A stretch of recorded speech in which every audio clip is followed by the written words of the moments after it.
ਗਿਆ 25 ਲੱਖ ਰੁਪਈਆ ਲਾਲੇ ਭੀਬ ਨੂੰ ਦਿੱਤਾ ਸੀ। ਅੱਜ ਇਹਦੇ ਕੋਲ ਮੱਝ ਖੜਨ ਲੱਗੇ ਆ। ਕੱਚੀ ਸੀ, ਗੱਲ ਕੀਤੀ ਸੀ ਤਿਆਰ ਹੋਏਗੀ ਲਾਲਾ ਤੇਰੇ ਘਰੋਂ ਤੇ ਫੇਰ ਖੜਨੀ ਹੈ। ਮੱਝ ਹੋ ਗਈ ਹੈ ਤਿਆਰ। ਅੱਜ ਤੁਹਾਨੂੰ ਵੀਡੀਓ ਵਿਖਾਉਣ ਲੱਗੇ ਆ।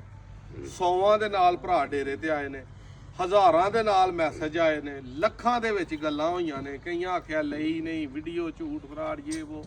ਸੁਣ ਛੜੀ ਦੀਆਂ ਭਰਾ, ਮੱਝ ਲਈ ਹੈ ਤੇ ਅੱਜ ਲੈਣ ਆਏ ਆ ਤੇ ਅੱਲਾ ਦੇ ਫਜ਼ਲ ਨਾਲ ਅੱਜ ਮੱਝ ਘਾਟ ਟੁਰ ਜੇਗੀ। 12 ਤਰੀਕ 11ਵਾਂ ਮਹੀਨਾ 2025 ਹੈ।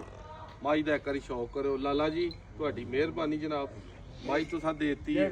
ਜਿਹੜੇ ਲੋਕ ਅੱਗੇ ਆਂਦੇ ਆਣ ਬਈ ਇਹ ਸਾਰੇ ਹੀ ਫਰਾਡ ਤੇ ਝੂਠ ਹੈ, ਅੱਜ ਮੱਝ ਤਸੱਲੀ ਨਾਲ ਵੇਖ ਲਵਾਂਗੇ।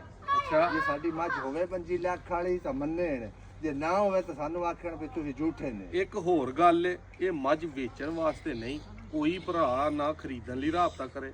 ਵੀਡੀਓ ਵੇਖੋ, ਡੇਰੇ ਆਉਣਾ ਵੇਖਣ ਵਾਸਤੇ ਆ ਜਾਓ। ਇੱਕੋ ਹੀ ਭਰਾ ਹੈ ਸਾਡਾ, ਘਰ ਉਹਦੇ ਮੱਝਾਂ ਆਪਣੇ ਸ਼ੌਕ ਵਾਲੀਆਂ ਕੱਲੀਆਂ ਨੇ, ਨਵਾਬ ਇਸਰਾਰ ਸਾਹਿਬ ਸ਼ਕਰਗੜ੍ਹ ਤੋਂ। ਉਹਨਾਂ ਨੂੰ ਮੱਝ ਆਏ ਪਸੰਦ ਤੇ ਕੋਈ ਆਲ ਨਹੀਂ, ਕੋਈ ਗਾਲ ਨਹੀਂ, ਕੋਈ ਪੈਸਾ ਨਹੀਂ, ਘਰ ਜਾ ਕੇ ਬੰਨ ਹੋਣੀ। ਇਹ ਸਵਾਓ ਸ਼ੌਕ ਕਰ ਲੈਣ, ਅਗਲਾ ਅਸੀਂ ਪੇ ਕਰਾਂਗੇ। ਤੇ ਮੱਝ ਦਾ ਸ਼ੌਕ ਕਰਨਾ ਤੇ ਇਹ ਜਿਸ ਤਰ੍ਹਾਂ ਦੀ ਵੀ ਲੱਗੇ ਨਾ ਆਪਣੇ ਢਿੱਡ 'ਚ ਹੀ ਰੱਖਣਾ। ਇਹਦੇ ਬਾਰੇ ਦੁਆ ਕਰਨੀ ਹੈ ਕਿ ਅੱਲਾ ਇਹਨੂੰ ਸਿਹਤ ਦੇਵੇ। ਫੁੱਲ ਤਿਆਰ ਹੈ ਮੱਝ। 8 ਤੋਂ 10 ਦਿਨ ਆ ਗਏ ਨੇ ਤੇ ਕੱਟੀ ਇਹਦੀ ਲਾਲਾ ਹੁਣ ਵੀ ਤੈਨੂੰ ਉਹ ਹੀ ਮੁੱਲ ਜੇ ਦੇਵੇਂ ਤੇ ਕੱਟੀ ਨਹੀਂ ਦੇਣੀ ਪੂਰੇ 10 ਦੀ। ਉਦੋਂ ਦਾ ਹੀ ਤੈਨੂੰ ਮੁੱਲ ਆਇਆ। ਆਓ ਜੀ ਤੁਹਾਨੂੰ ਮੱਝ ਉਸਤਾਦ ਜੀ ਸ਼ੌਕ ਹੋਇਆ? ਮਾਸ਼ਾਅੱਲਾ ਸ਼ੌਕ ਹੋਇਆ ਪੂਰਾ ਕਿ ਅਲਹਮਦੁਲਿਲਾ। ਸਾਰੀ ਉਮਰ ਤੁਹਾਨੂੰ ਵੀ ਬਾਰ 'ਚ ਲੰਘ ਗਈ ਹੈ, ਲੱਭਦੀਆਂ ਆਈਆਂ ਮੱਝਾਂ? ਨਹੀਂ ਲੱਭਦੀਆਂ ਹੀ ਨਹੀਂ ਇਹੋ ਜੀ। ਮੈਂ ਕਿੱਥੇ ਰੱਬ ਇਹ ਭਾਈ ਨਾਸਰ ਨੇ ਤੇ ਭਾਈ ਵੀਬ ਨੇ ਇਹਨਾਂ ਹੀ ਸਾਂਭੀ ਸੁੰਭੀ ਹੈ ਸਾਰੀ। ਆਹ ਜ਼ਰਾ ਮੱਝ ਦਾ ਪਿੱਛੇ ਹੋ ਕੇ ਸ਼ੌਕ ਕਰਾ। ਮੱਝ ਡਰਦੀ ਹੈ ਥੋੜੀ ਜੀ, ਸ਼ੌਕ ਕਰਾ ਪੂਰਾ ਮੱਝ ਦਾ। ਅੱਜ ਵਾੜੇ ਚੋਂ ਬਾਹਰ ਕੱਢੀ ਹੈ। ਹਾਂ, ਮੋਰਕ ਪਾ ਕੇ ਖਿਲਾਰੀ ਉਸ ਤਰ੍ਹਾਂ ਖਲੋਂਦੀ ਨਹੀਂ। ਦੂਸਰਾ ਸੁਆ ਹੁਣ ਮੱਝ ਨੇ ਸੁਣਾ। ਹਾਂ, ਇੱਧਰ ਆਓ ਉੱਤੋਂ ਦੀ, ਆਓ ਉੱਤੋਂ ਦੀ ਆਓ। ਕੱਦ ਤੇਰਾ ਪਿੱਛੋਂ ਖਲੋ ਕੇ ਮੱਝ ਦਾ ਵਹਾ ਕੇ ਪੂਰੀ ਮੇਰੇ ਸਿਰ ਆਉਂਦੀ ਹੈ ਕਿ ਨਹੀਂ ਆਉਂਦੀ?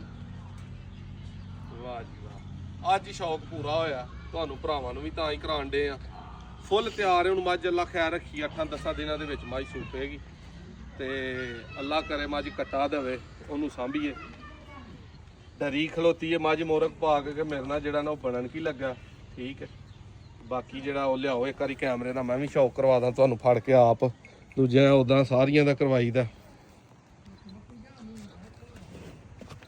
ਕੈਮਰੇ ਤੋਂ ਡਰਦੀ ਹੈ ਮੱਠਾ ਜਿਹਾ। ਹਲੇ ਸਾਰੇ ਧੁੰਨੀ ਕੋਲੀ ਵਿਖਾ। ਓਏ ਆਪ ਹੀ ਵੇਖ ਲੈਣਗੇ ਇਹਦੀਆਂ ਵੀ ਉਸਤਾਦ ਜੀ ਤਾਰੀਫਾਂ ਕਰਨੀਆਂ ਤੇ ਫਿਰ ਕੀ ਹੋਇਆ। ਕੱਲ ਉਹ ਇੱਥੇ ਆ ਕੇ ਨਾਲ ਮੱਝ ਦੇ ਖਲੋ ਹਵਾਲਾ। ਤੂੰ ਉੱਚਾ ਕਿ ਮੱਝ ਉੱਚੀ ਹੈ? ਪਰ ਅੱਗੇ ਹੋ ਖਲੋ, ਅੱਗੇ ਹੋ ਕੇ ਸਾਹਮਣੇ ਖਲੋ। ਕਾਲੇ ਦੇ ਰੰਗ ਤੋਂ ਬਹੁਤੀ ਕਾਲੀ ਹੈ। ਹਾਂ,